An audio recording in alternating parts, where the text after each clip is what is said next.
Hello kids, welcome to the class. So today we are going to learn the topic unitary method. Now this topic is in the lesson ratio and proportion. Now what does this mean? Over here you will be given question where for many the answer will be given. Okay. With that you have to find the answer for other many. But to bridge the gap between these two, you will first be finding something as the value for 1. Means what? I'll take a simple basic example. Okay. The rate of 5 mangoes is rupees 10. Okay. This is what the question is given. Now they will ask you that you have to find the value of 10 mangoes. So now what you will do? With this method, you will first find the value of 1 mango. How? For that, first you will find the value of 1 mango. How? You will do 10 divided by 5. This will give you answer as 2, which will be the value of 1 mango. Now, find the value for 10 mangoes. How? You will simply do 2. Whatever answer will come for 1 mango, you will just simply multiply it with 10. And then answer is 20. So how much will be the cost of 10 mangoes? It will be rupees 20. So this is what a simple meaning of unitary method. The question says, if the cost of 7 meter of cloth is rupees 1470, find the cost of 5 meter of clothes. So here what is given? First write what is given to you.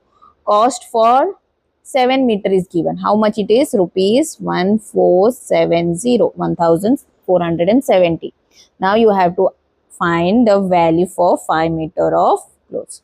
So as I said earlier, okay, first you have to find the cost for 1 meter.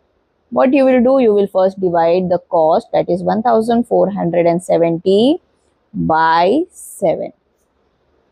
This will give you the value for 1 meter. So when you will solve this, you will get answer as rupees 210. So this is the cost of 1 meter. Now you will have to find the cost for 5 meter. What you will do? Simply multiply. For 5 meter will be 210, which is the cost of 1 meter into 5. So when you will solve, you will get answer as rupees 1050.